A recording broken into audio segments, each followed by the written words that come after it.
আমি তাদেরকে হিন্দিতে কথা বলতেও শুনেছি, কারণ আমি কখনো বাঙালিদের মধ্যে সহজে শুনি না, কিন্তু আমি সেটাই শুনেছি।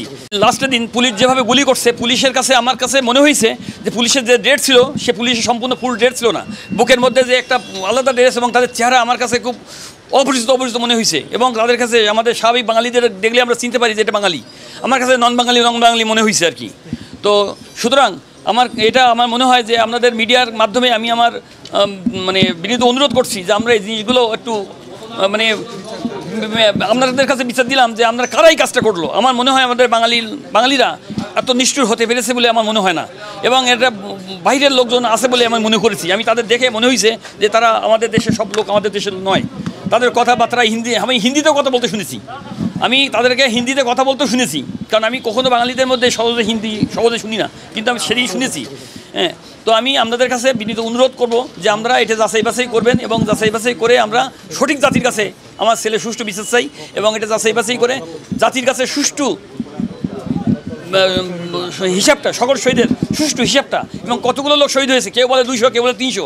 আমি জানি যে ওই দিনই 200 লোক আমি এক হসপিটালে দেখছি, শহীদ সরদি হসপিটালে। তো সুতরাং আমরা এটা যাচাই বাছাই করে আপনাদের কাছে বাংলার সমস্ত তথ্যগুলো আপনাদের কাছে, আমরা বাংলার দর্পণ, আমরা যদি সঠিক তথ্যটা আপনাদের মুখ থেকে প্রকাশ করেন, আপনাদের মাধ্যমে ফোকাস করেন, তাহলে সারা দেশবাসী জানতে পারবে আসল তথ্য কী।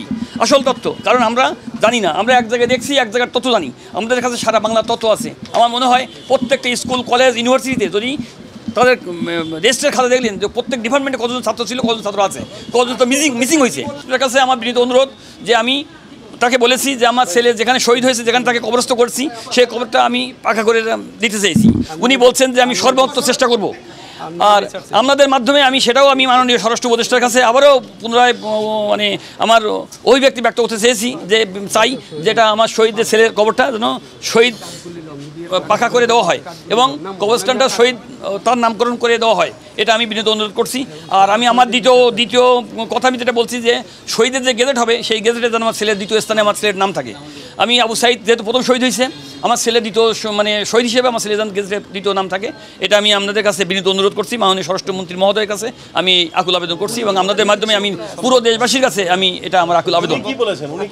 উনি বলছেন যে আমি সর্বাঙ্গীন সহায়তা করবো, যেটা করণীয় আরও কিছু করবেন বলছে যা করণীয় আমি সবটি করবো আপনার জন্য, এটা বলছেন। ছেলের নাম নাসিব হাসান রিয়ান, ও হলো আমি মিনিস্টার অফ এগ্রিকালচার আছি, ও হলো ইন্টারমিডিয়েট ফার্স্ট ইয়ার সায়েন্স বিভাগের ছাত্র ছিল। উপদেষ্টা মহোদয় বলছেন যে আপনার ছেলের জন্য যা করণীয় সবটি করবো আমরা।